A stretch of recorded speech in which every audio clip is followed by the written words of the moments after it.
Hi everyone, if you've ever wanted to learn how to play the One Piece card game, this is a video for you. I'm going to be teaching you how to play the basics so that you can learn how to play and maybe you can squeeze out a win or two.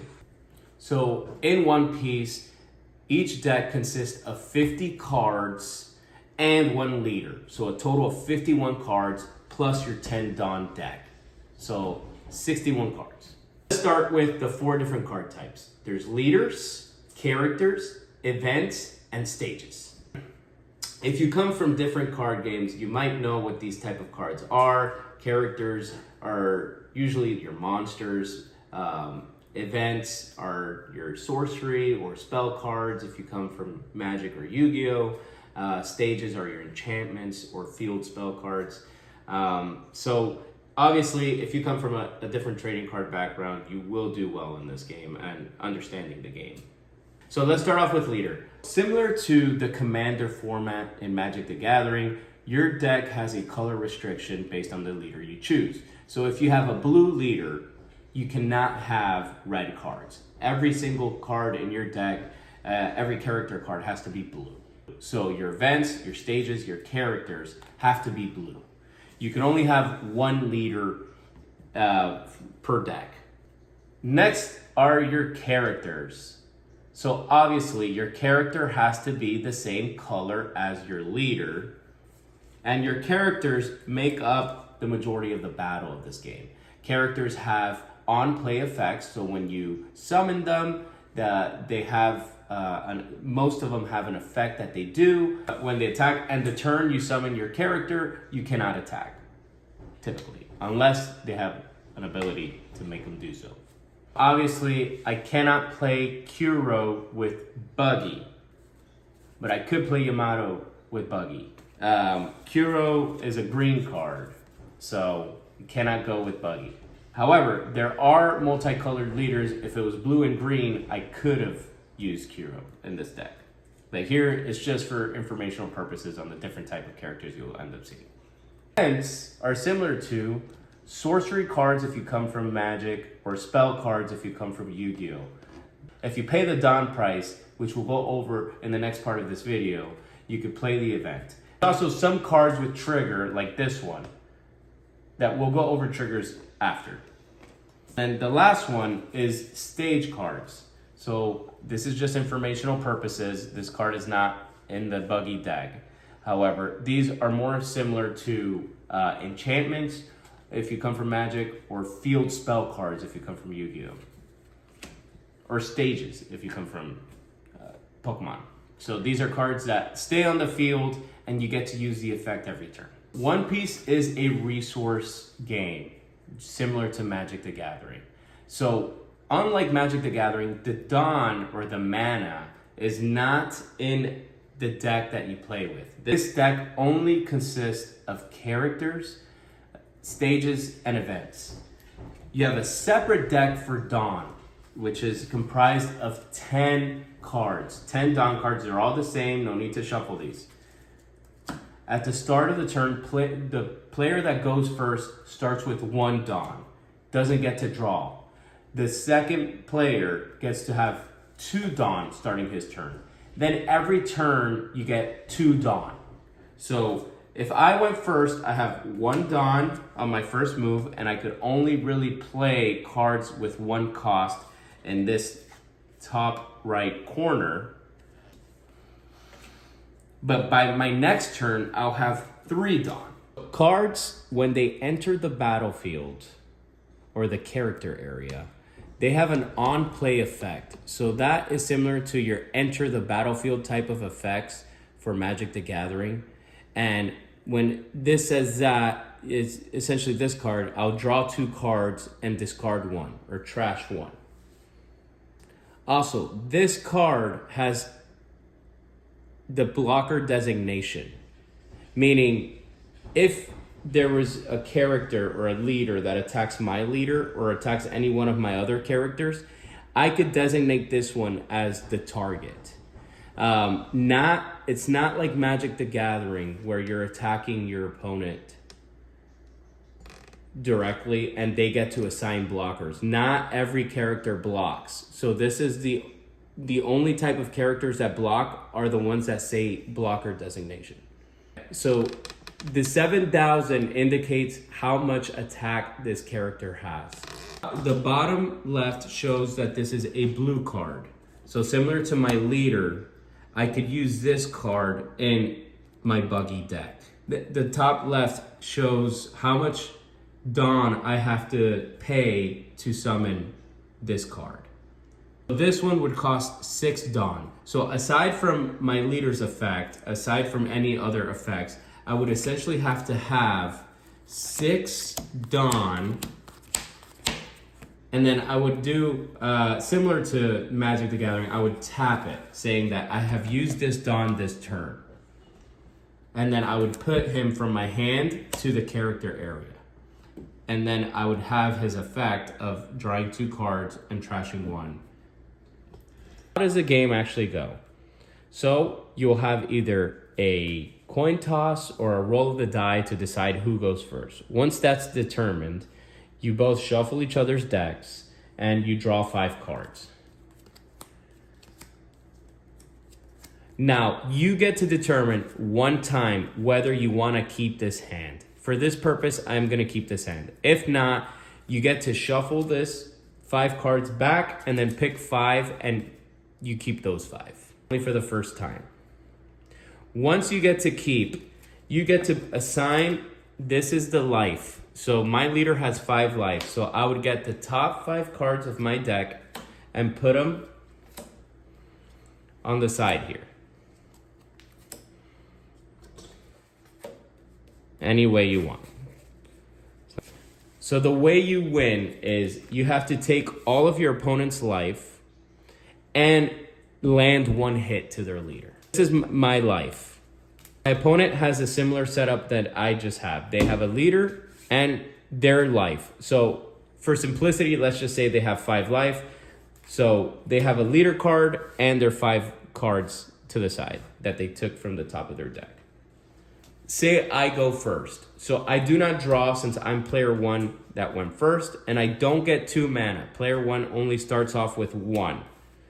Here I do have a card that I could play, and I'll tap this card to summon Mr. 3, Galdino. And he has an on-play effect, so then you use his effect and you go through. So his effect is going through the top 4 cards from the top of my deck and reveal up to 1 cross guild type.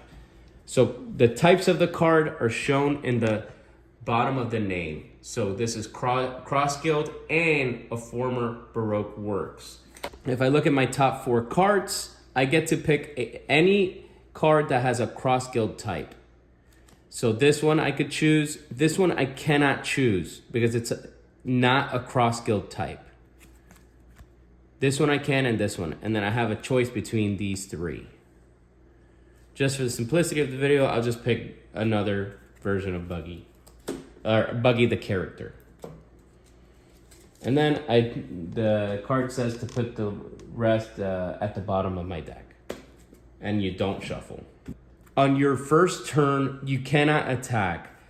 And typically when a character is put into play, it cannot attack. Similar to Magic the Gathering, it has summoning sickness to turn its play. So then I will pass my turn. And then my opponent would do something similar. On my second turn, I would do the refresh. So I refresh all my cards. If this card had attacked, I would refresh him. Then I would draw a card. And then I'll put 2 Dawn. Now I have 3 available Dawn to play. Now say I have cards, and let's disregard my leader's ability for now, that I cannot play. So one thing that's cool about One Piece is I could assign my Dawn, kind of like, instead of using it to pay for cards in my hand, I could assign it to characters to give it an extra 1,000 attack for this turn. So he has 2,000. So say his leader has 5,000. I have to land a 5,000 attack to his leader for him to pick up one of his life cards. So if I were to give my 3 Dawn, and I'm not saying this is a good move or anything, this is informational purposes, and he were to attack my leader, if I choose not to counter, I would have to pick up a life card. And remember, the way you win the game is if your opponent has no life and you land an attack of equal or greater value. So say my opponent attacked. So this is a 5,000 attack to my 5,000. So leader cards do not go to the trash. They stay in the leader zone. I have cards in my hand that have this designation, counter. That means I could discard this card and give my leader this much attack for this turn. Once he attacks my leader and declared the attack, I have the choice of whether to counter or not. And each card has, no, not each card. Some cards have this counter with a number attached to it. So if I were to discard this card, I could give my leader 6,000 and I won't have to pick up a life card. This card has plus 2,000. So it's really dependent on the card. If I were to counter this, I would discard this and this would go to my trash. There are some cards that could reanimate cards from the trash. However, for the simplicity of this video, let's just say that's not something that we normally do. Scenario 2, let's say I do nothing and my opponent attacks my leader. I get to pick up a card from my life and put it into my hand. Now, if the card that I pick up has a trigger, I get to use the trigger effect only. So this one's simple. It just says, hey, you get to do this effect. There's some that say the main is one thing and trigger is something else. Let's see if I have one of those here. So this one says, draw 2 cards and place 2 cards from your hand at the bottom of your deck in any order. But the main effect is something else. Also, if I have a card that says counter in my hand, during an attack declaration, I could pay the cost to use this effect. So this effect would have said, you may return one of your characters with a cost of 2 or more to the owner's hand, and up to one of your leader or characters gain 4,000 during this battle. Unlike other card games, you can do everything all at once. So you can attack, you can activate event cards, stage cards. The order is up to you. And I'll make a future video on what's the best order typically.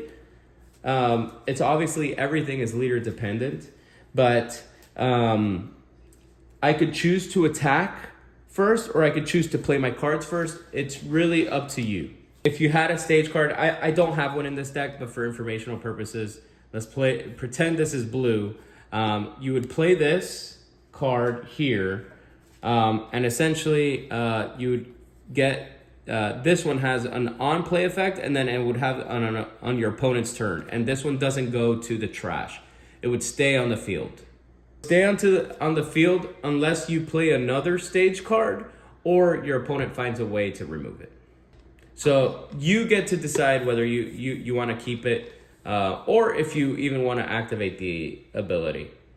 So if you draw a stage card that would be more advantageous for the position that you're in, you could play that cost and this one will then go to the trash and that one will go on the stage. You'll never run out of Dawn. So by your 6th turn, you should have 10 available Dawn. And the game, it's pretty fast paced. So if you decide you want to attach it for stronger attacks, or if you want to play them, it's entirely up to you. But you won't essentially draw more because you've already maxed out your 10. There are cards that have effects to put Dawn back into the deck. Typically purple is known for this.